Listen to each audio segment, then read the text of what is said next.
Hello everyone, how are you all? I hope you are doing well. Welcome to this session. Today's topic is in the continuation of previous lecture, that is your tenses. In previous lecture we have completed present perfect tense. So today we will start with past perfect tense. In present perfect tense मैंने आपको बताया था कि हम जो है has और have का यूज करते हैं इन डिफरेंट सब्जेक्ट्स. जैसे ही शी इट के साथ हम हैज का यूज करते हैं plus third form of the verb. Similarly you we they के साथ हम यूज करते हैं हैव, आई के साथ भी यूज करते हैं और third form of the verb. I think ये सब आपको क्लियर हो गया होगा. और आज जो है हम पास्ट परफेक्ट टेंस करेंगे और पास्ट परफेक्ट टेंस में मैं आपको बता दूं कि हैड के साथ चाहे वो फर्स्ट पर्सन हो, सेकंड पर्सन हो, थर्ड पर्सन हो, हम जो है third form of the verb use करते हैं. Had gone, had written, had reached. तो इन सेंटेंसेस में पास्ट परफेक्ट टेंस में हम जो काम परफेक्ट होता है, काम परफेक्ट कर चुके थे, कर चुकी थी, जिन सेंटेंसेस के एंड में जो है चुका था, चुकी थी. इन प्रेजेंट परफेक्ट टेंस में होता है चुका है, मैं काम कर चुका हूँ, वे काम कर चुके हैं. But in past perfect tense में वे काम कर चुके थे, हम काम कर चुके थे. तो इस तरीके से जो क्वेश्चंस आते हैं, मेरे आने से पहले वो काम कर चुका था, इस टाइप के सेंटेंसेस बनते हैं. तो अभी हम जो है एग्जाम्पल की हेल्प से जो है ये आपको और क्लियर हो जाएगा. तो let's go towards the past perfect tense.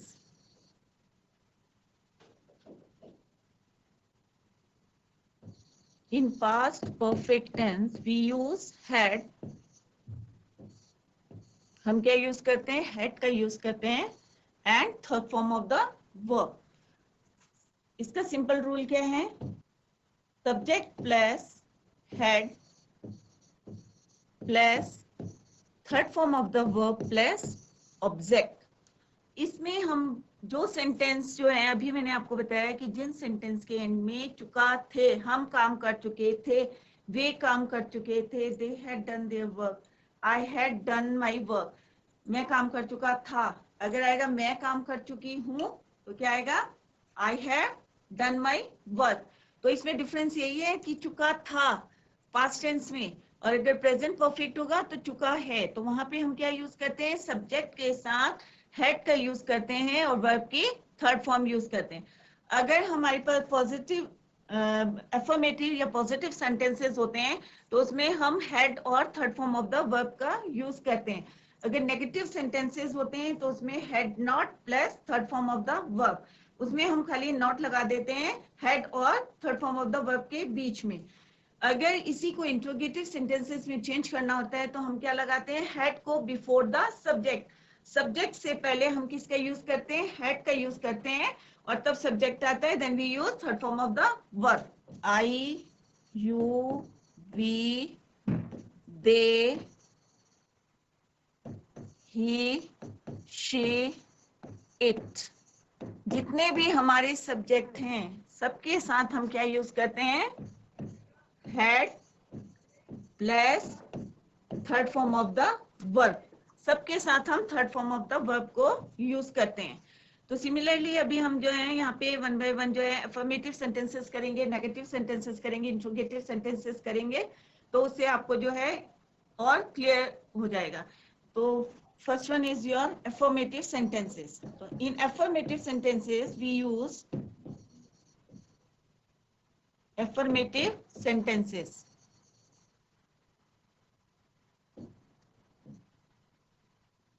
Affirmative means positive sentences. In affirmative sentences we use had plus third form of the verb. हम had के साथ जो है थर्ड फॉर्म जो है वर्ब की यूज करते हैं. फॉर एग्जाम्पल, तुम्हारे आने से पहले मैं घर जा चुका था. तो तुम्हारे आने से पहले, ठीक है, तुम्हारे आने से पहले मैं घर जा चुका था. तुम्हारे आने से पहले, तो I had gone home before you came. तो क्या होगी इसकी? तुम्हारे आने से पहले. तो तुम्हारे आने से पहले मैं घर जा चुका था, मैं जा चुका था. तो क्या होगा इसकी इंग्लिश? आई हैड गॉन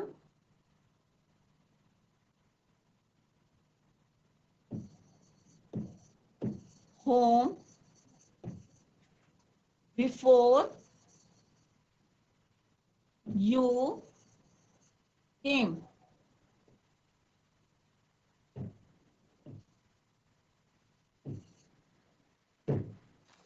क्या हिंदी होगी?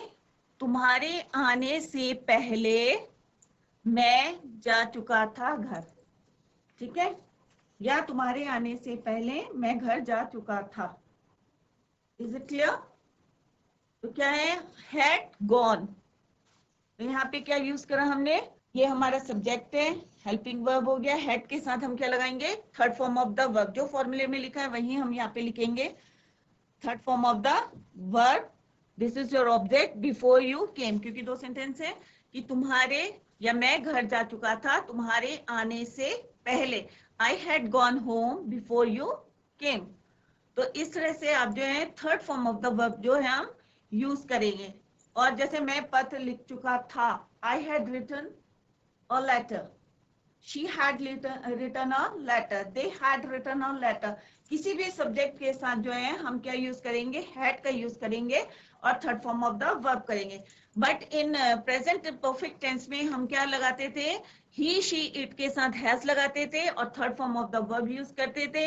आई यू वी दे के साथ हम हैव यूज करते थे and third form of the verb. But in past perfect tense we use had with third form of the verb. Third form लगाएंगे verb की, जैसे गो वेंट गॉन। ठीक है, रिंग रैंग रंग। कोई भी थ्री फॉर्म्स, मैंने पहले ही आपको कहा था कि ये जो three forms of the verb जो है आपको याद करनी है। तो यहाँ पे यही हो गया, सब्जेक्ट हो गया, ये वर्ब हो गया, and this is your object. तो क्या है? I had gone home before you came. मैं घर जा चुका था तुम्हारे आने से पहले। तो एग्जाम में भी इसी टाइप के सेंटेंस आते हैं। और अभी जो मेन कॉमन एग्जाम में जो सेंटेंस आता है वो भी अभी मैं आपको लिखाऊंगी। And the next one is, पत्र लिखने के बाद शीला स्कूल गई। तो क्या होगी इसकी इंग्लिश? पत्र लिखने के बाद शीला स्कूल गई। Sheila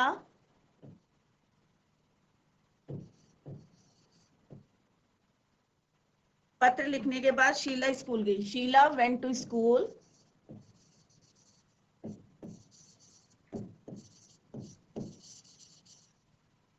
after she had written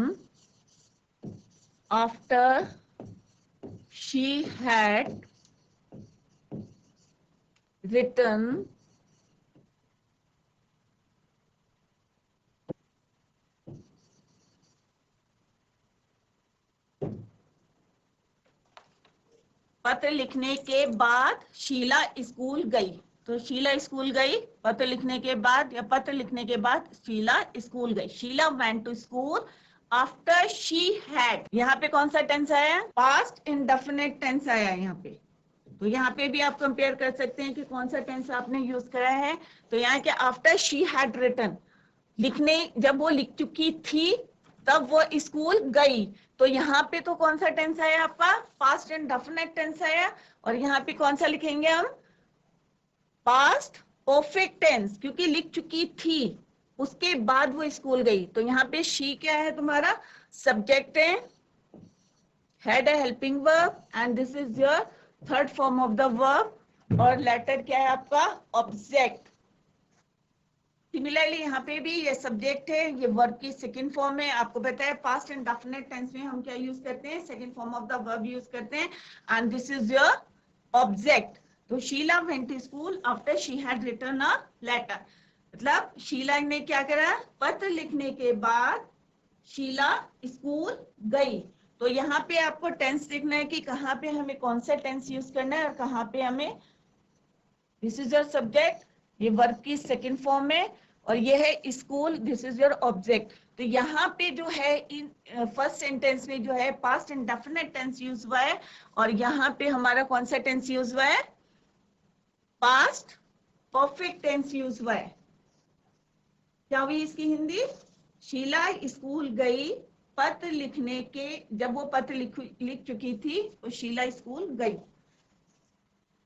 तो यहाँ पे ध्यान देना है कि लिख चुकी थी, उसके बाद वो कहाँ गई, स्कूल गई। तो यहाँ पे आएगा पास्ट इंडेफिनिट टेंस। जब वह स्कूल पहुंचा तो घंटी बज चुकी थी। इसमें भी ध्यान में रखना कि दो टेंसेस यूज करने हैं हम। जब वह स्कूल पहुंचा या पहुंची, जब वह स्कूल पहुंची, व्हेन ही रीच। ध्यान से देखिए, इसमें लर्न नहीं करना है आपको, सिंपल जो आपको टेंसेस पढ़ाए हैं वही यूज करने हैं। When he reached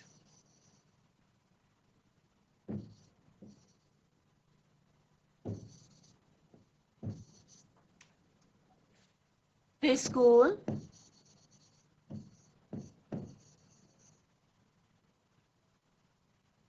the bell had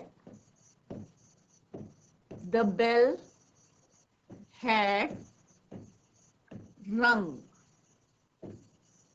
अब यहाँ पे रंग क्यों यूज करा है, third form of the verb, ring, wrong, रंग। तो आपको ये three forms of the verb जो है यूज करनी है। यहाँ पे हमने रीच्ड यूज करा है क्योंकि ये क्या है, second form of the verb है। तो यहाँ पे कौन सा टेंस यूज हुआ है, when he reached the school. तो सिंपल सा है यहाँ पे प्रेजेंट, पास्ट इंडेफिनिट टेंस हमने यूज करा है। और द बेल हैड रंग, द बेल हैड रंग। तो हैड के साथ क्या यूज करा हमने, वर्ब की थर्ड फॉर्म यूज करी, दैट इज योर रंग।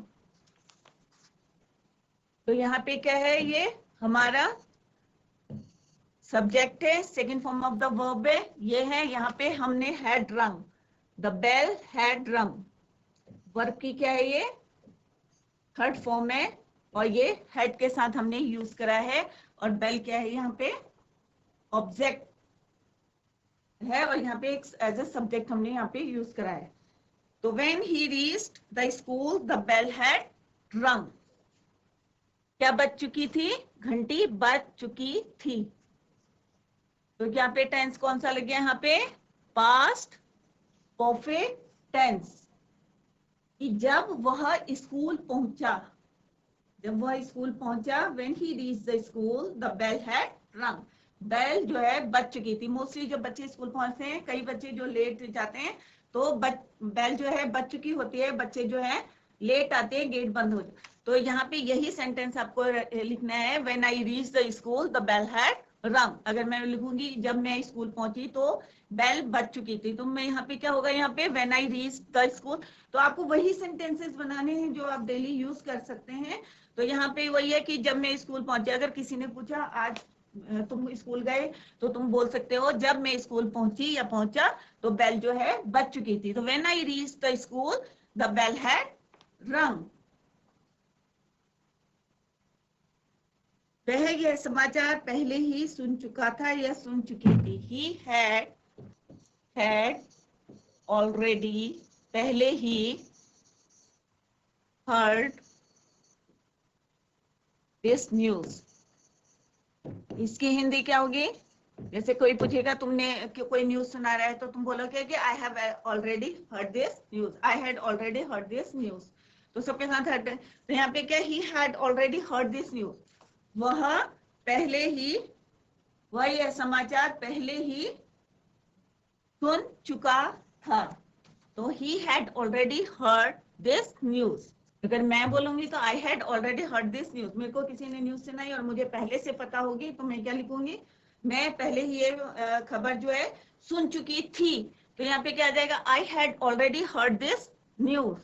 जैसे अगर कोई मेरे को, कोरोना आजकल बहुत फैला हुआ है, सबको पता है कोविड-19, तो कोई मेरे से बोलेगा तो मैं बोलूंगी क्या, I had already heard the news about corona.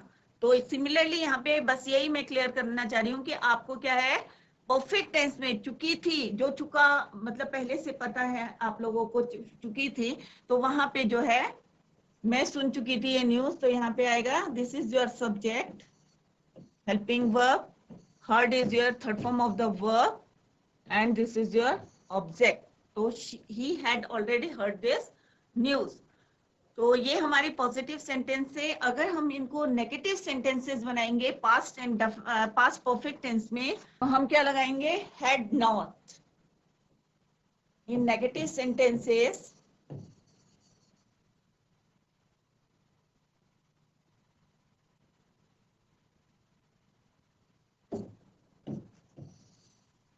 In negative sentences, we use had not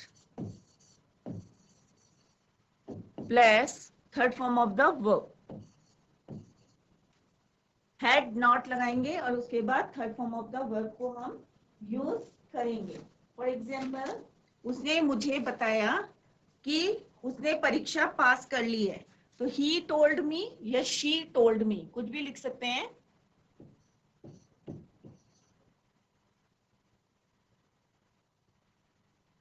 वो affirmative, sorry,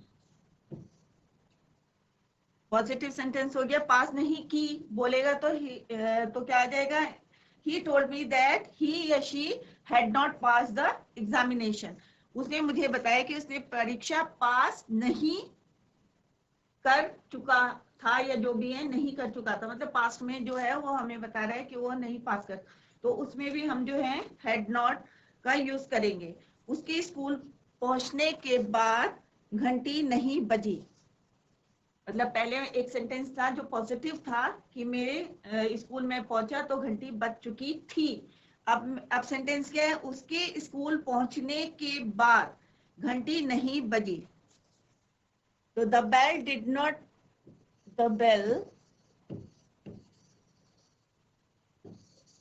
not ring. did के साथ first form of the verb आता है. ये क्या है हमारा? Negative present, sorry, past and definite tense है. The bell did not ring after he had reached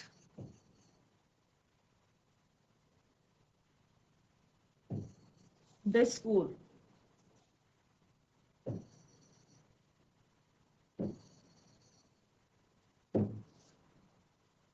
उसके स्कूल पहुंचने के बाद घंटी नहीं बजी, मतलब वो स्कूल पहुंच चुका था तब भी जो है बेल नहीं बजी. तो क्या है? The bell did not ring. तो यहाँ पे कौन सा टेंस आया हमारा? Present, oh sorry, past and definite tense negative में. ठीक है, नेगेटिव है. डिड नॉट के साथ हमेशा क्या होता है? Second form of first form of the verb लगता है, क्योंकि ये डिड क्या है? Do, did, done. This is your second form of the verb. The bell did not ring after he had reached. तो यहाँ पे क्या है हमारा? This is your subject, helping verb, and this is your third form of the verb or object. Next example, मुझे कल तक अपना पत्र नहीं मिला था. I had not received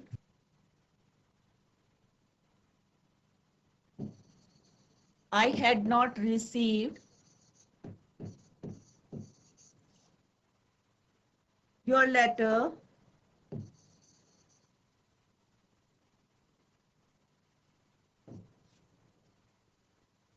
till yesterday. कल तक के लिए क्या होती है? till.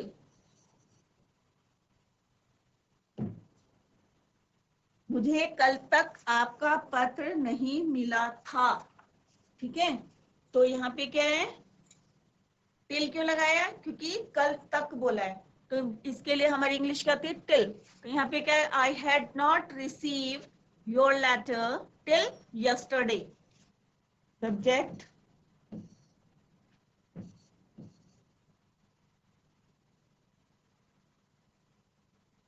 Till yesterday. तो मुझे कल तक आपका पत्र नहीं मिला था. तो इन इंट्रोगेटिव सेंटेंसेस,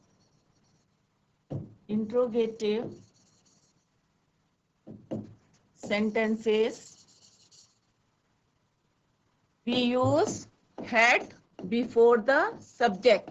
सब्जेक्ट से पहले हम किसका यूज करते हैं? हैड का यूज करते हैं. जितने भी हमारे प्रश्नवाचक क्वेश्चन सेंटेंसेस होते हैं उसमें हम हैड लगाते हैं बिफोर द सब्जेक्ट. तो फॉर एग्जाम्पल, क्या मेरे आने के बाद वह स्कूल जा चुका था? तो यहाँ पे हम क्या लिखेंगे? Did he go to school? Did he go to school after I had come. तो क्या था, सेंटेंस क्या था कि did he go to school, क्या मेरे आने के बाद वह स्कूल जा चुका था। यहाँ पे फोकस दीजिए कि कहाँ पे चुका था। तो हम यहाँ पे यूज करेंगे subject had, third form of the had helping verb हो गया आपका, and this is your verb, main verb है, third form of the verb. तो यहाँ पे हमने, और यहाँ पे प्रेजेंट इन, यहाँ पे हमने पास्ट इंडेफिनिट टेंस यूज करा है, did he go to school, और यहाँ पे हम क्या लगाएंगे, क्वेश्चन मार्क लगाएंगे। ठीक है, तो जितने भी हमारे इंट्रोगेटिव सेंटेंस होते हैं उनको एंड करते हैं हम क्वेश्चन मार्क से करते हैं। तो अभी हमने कौन कौन से सेंटेंसेस करें, एफर्मेटिव सेंटेंसेस करें जिसमें हम हैड के साथ third form of the verb लगाते हैं। उसके बाद हमने नेगेटिव सेंटेंसेस करें जिसमें हम हैड नॉट का यूज करते हैं और फिर third form of the verb use करते हैं। और इसके बाद हमने इंट्रोगेटिव सेंटेंसेस करें। तो आज के इंट्रोगेटिव सेंटेंसेस करें तो यहाँ पे जो है हमारा पास्ट परफेक्ट टेंस जो है कंप्लीट हो गया है। और इसके बाद जो हम नेक्स्ट लेक्चर में करेंगे फ्यूचर परफेक्ट टेंस करेंगे। तो दैट्स ऑल फॉर टुडे। तो आज के लिए यहीं पे समाप्त करते हैं। Thank you so much.